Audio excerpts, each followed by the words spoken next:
मी पुणेबाईंचे कौतुक करते की त्यांनी अशी व्यक्ती तुमच्या समोर तुम्हाला दाखवण्यासाठी काय दाखवायचं तर नुसता त्यांचा अधिकार त्यांचं पद हे खूप गरीबायचं.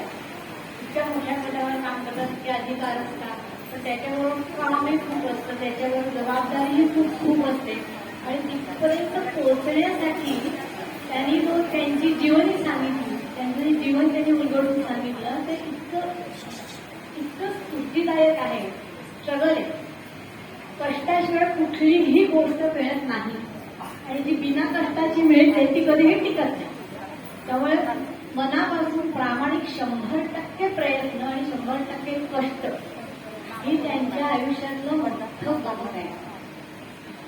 हे स्ट्रगल जरी आपली घरची परिस्थिती जरी अनुकूल असली तरी सुद्धा ती थोडीशी प्रतिकूल करून मुलांना स्ट्रगल करायला शिकवलं पाहिजे.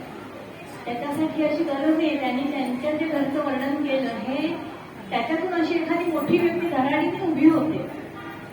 पण तुमच्या सगळ्यात काही अनुकूल परिस्थिती आहे त्याच्यातूनही ही व्यक्ती निर्माण होते, पण त्याच्यासाठी जाणीवपूर्वक संस्कार करावे लागतात आणि त्या जाणीवा त्या प्रगल्भ होण्यासाठी अशा सभा घेतल्या जातात. तर आजचा कार्यक्रम डॉक्टर ताई आपल्या आणि आपल्या उपायुक्त साहेबा आणि माझ्या सहकारी मुख्याध्यापक शिक्षक या सगळ्यांच्या सहकार्याने अतिशय उत्तम कार्यक्रम सुंदर पार पडला. पुणेबाईंना मी शाबासकी देते त्याप्रमाणे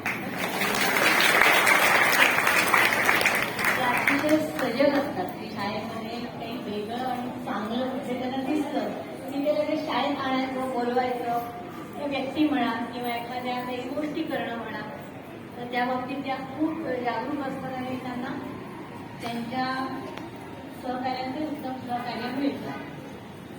मी इथे थांबते. माहिती पुणे